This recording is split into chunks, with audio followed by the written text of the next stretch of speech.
President Trump directing Pam Bondi to unseal grand jury transcripts in the Epstein prosecution, which brings around a lot of questions like, when do we ever see grand jury testimony being revealed to the public? How Almost does this never. work, and what would this entail? It's really rare because, remember, it's an unopposed hearing. The Epstein drama keeps evolving, with now FBI agents, according to CNBC, apparently being told to, quote, flag any Epstein records that mentioned Donald Trump. This is per Senator Rich Durbin.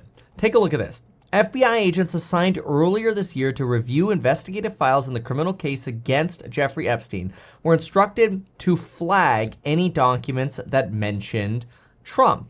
Now, Durbin, Democrat, sent the Justice Department and the FBI letters asking them to explain the discrepancies regarding the handling of the Epstein files and the findings from the July 7th Department of Justice memorandum.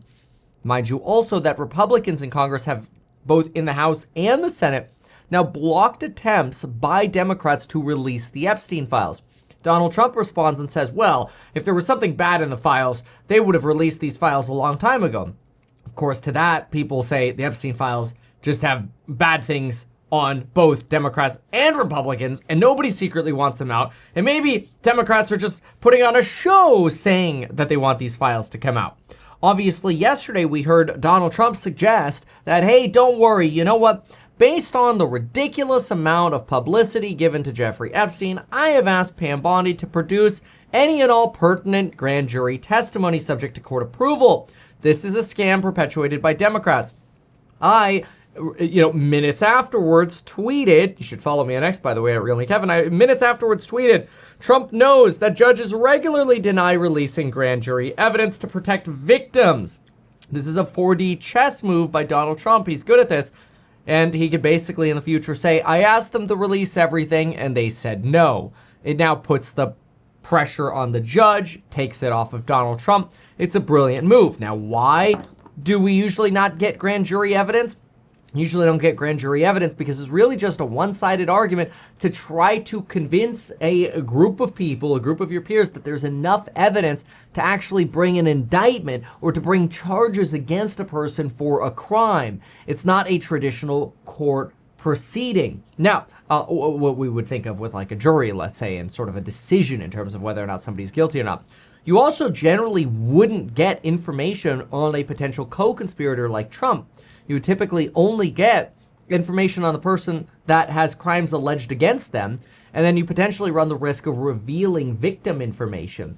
Now, Donald Trump says he is going to sue the Wall Street Journal for the release of this discussion yesterday, or talk yesterday, that the Wall Street Journal has some form of birthday letter that went to Jeffrey Epstein with him signing his signature in the form of pubic hair on the image of a girl with, doodles of a girl with drawn basically with Sharpie or some kind of thick black marker as a birthday wish to Jeffrey Epstein. Donald Trump denies that he ever doodled or drew any images regarding Donald Trump.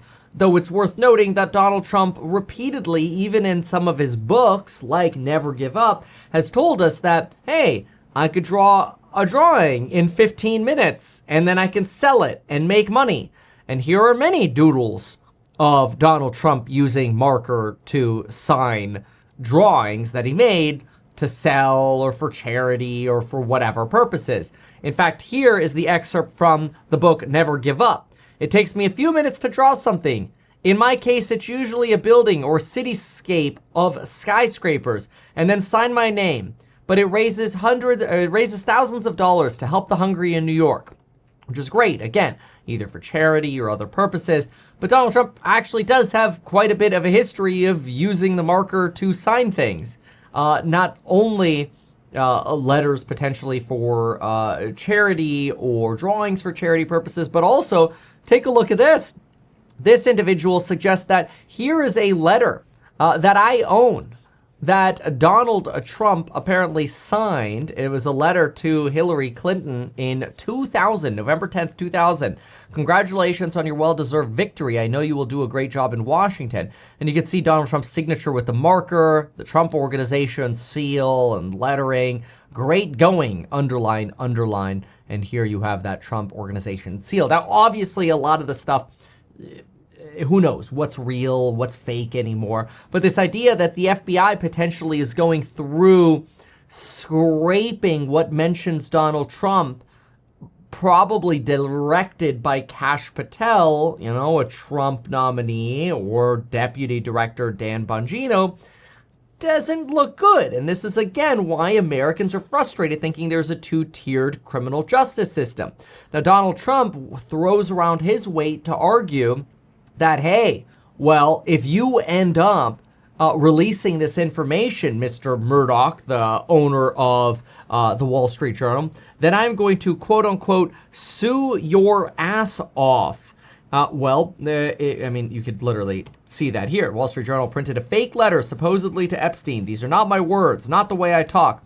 Mind you, this is also what MAGA circles are alleging now. A lot of MAGA circles are now all unifying around the same argument that, well, this is not how Trump talks. Everybody's echoing this now. J.D. Vance, even Elon Musk. To me, it almost said Charlie Kirk. It seems like they all got a phone call like, let's all say that this doesn't sound like Trump. And the more we say it, the more it'll sound like we're united. They're trying to get united here. Now, who knows? Maybe that's wrong, maybe not. But suing the Wall Street Journal is going to be really hard. And I think this is why the Wall Street Journal went ahead and published the story anyway. Because even though Donald Trump says he told Rupert Murdoch it was a scam, he even in an earlier post on Truth Social says that not only did he say it was a scam, but he alleges that Rupert Murdoch said he would take care of it. Obviously, Rupert didn't have the power to do so, kind of trying to water down the power of Murdoch at the Wall Street Journal, arguing that he's not even in control of his own paper, that these rogue editors are going off, and as a result, now he's going to sue all of them. On top of that, Donald Trump makes the argument that I look forward to getting Rupert Murdoch to testify in my lawsuit against him and his pile of garbage newspaper, the Wall Street Journal. This will be an interesting experience. Something to know, though, is the press has severe privileges in protecting their sources as long as that information is potentially accessible through a different method. There are also really strong anti-SLAPP provisions in law that protect the basically freedom of the press. So look at this. The Wall Street Journal is headquartered in New York. New York has very strong anti-SLAPP provisions. SLAPP provisions are basically ways for if a newspaper is sued or even a public commenter is sued, like a YouTuber or whatever, you could potentially sue back with an anti-SLAPP lawsuit saying, you can't sue me to silence me or intimidate me into silence. That could not only shift attorney fee burdens to Trump, but it could be really hard for Donald Trump to overcome unless he can prove that his lawsuit will win against the Wall Street Journal. The problem is, in order to prove that you could win in a lawsuit against the Wall Street Journal, you're going to have to break reporter's privilege.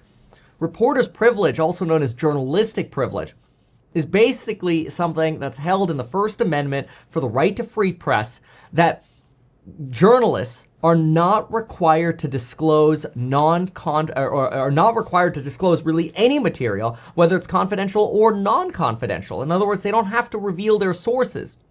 Now, they only have to reveal their sources in very rare circumstances, such as in this 1972 case where Brasenberg versus Hayes, or in a more recent case of Judith Miller from the early 2000s. These cases happen maybe every 20 years where a journalist is forced to give up their sources, and it usually only happens when there's some question of a potential leaker at the federal government, some kind of potential ongoing threat to public safety because there's some ongoing critical information that by the reporter not providing this information, they're potentially creating a public safety risk. and the government is not able to obtain that information from any other alternative source. So, in other words, if the Wall Street Journal can argue, hey, you can get this drawing from Maxwell herself or from the binder itself, which is, located here, there, or whatever, the Wall Street Journal doesn't have to say where they got a copy of it from. The Wall Street Journal can protect their source because the actual letter could be obtainable from an alternate source, which would then protect the journalistic privilege of the Wall Street Journal and their source. Now, this is leading people on social media to say, oh, the Wall Street Journal was sitting on this information for years. Why didn't they release it earlier? To this, people say the Wall Street Journal may have just obtained the information, but it's very difficult to pierce this journalistic privilege because you don't want to chill freedom of the press, which, mind you, is not just to protect newspapers, but is also to protect independent journalists, in my opinion, like myself, so that, like, if you had, let's say, dirt on Donald Trump, and you sent me something that we could verify, like where you worked or where you lived or whatever, or you had dirt on Gavin Newsom. I don't like Gavin Newsom, right? And we can verify where you work and how you might have access to intelligence and what you provide looks verifiable and legitimate. We could report and go, hey, we got this from an anonymous source that says this. You're putting that information out there, and what you're really doing is you're saying, hey, this is for the public to decide, is this true or not? That's why Donald Trump and sort of the MAGA circles are going, well, this doesn't sound like Trump, because actually the best defense is just placing doubt in the public that this is real. Because actually suing the Wall Street Journal is probably just going to lead to an anti-SLAPP lawsuit against Trump. The problem is, Trump is also the president, and usually when businesses get involved in a fight with the president, they lose. So businesses usually don't win when they fight the president. However, the fact that the Wall Street Journal likely already 4D chess played this out suggests that maybe the Wall Street Journal has even more where this came from. And now this FBI rumor mill doesn't look good either. Obviously, this is coming from a Democratic allegation, Senator Dick Durbin. So it could also just be a game of politics here. The senator's description of the instructions given to FBI agents regarding mentions of Trump's names was made in a letter to Bongino. According to information my office received, the FBI was pressured to put approximately 1,000 personnel in its Information Management Division on 24-hour shifts to review 100,000 Epstein-related records in order to produce more documents that could be released on an arbitrarily short deadline. This effort, which reportedly took place from March 14th through the end of March, was haphazardly supplemented by hundreds of FBI field office personnel, many who lacked the expertise to identify statutorily protected information regarding child victims and child witnesses to properly handle FOIA, Freedom of Information Act requests. My office were told that the personnel were instructed to flag any records in which Donald Trump was mentioned. The story, unfortunately, sounds very evolutionarily, right? Somebody in the comments here, it really doesn't sound like today's Trump. Well, but then again, that letter was written 20 years ago, right? Potentially even more than 20 years ago at this point. So, I mean, people do change over time, right? That said, also, it is very interesting to see how much aggression there is from Trump. If this was just another fake news story, why is Donald Trump so keen on potentially risking an anti-SLAPP lawsuit against him for trying to silence the Wall Street Journal? In fact, I would make the argument that Donald Trump's message on Truth Social actually plays towards the Wall Street Journal's hand. Take a look at this. Donald Trump very clearly says right here that the Wall Street Journal were warned directly by President Trump that the supposed letter they printed was fake, and if they printed it, they will be sued. In other words, Donald Trump himself, like a lawyer would never say this, Donald Trump himself is arguing, yeah, we threatened to sue them if they released it. That's a form of trying to silence the press. Now, again, you'd have to prove that it's false, because ultimately the best defense is the truth.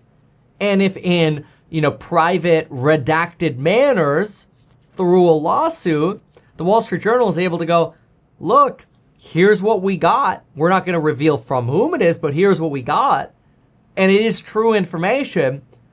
Wall Street Journal has a really strong case against Donald Trump. And I think that's why they had the cojones, so to speak, to get into this fight with Donald Trump. Because really what it does is draw business for media eyeballs, classic, for the Wall Street Journal. So it kind of like, you could see the arguments on both sides.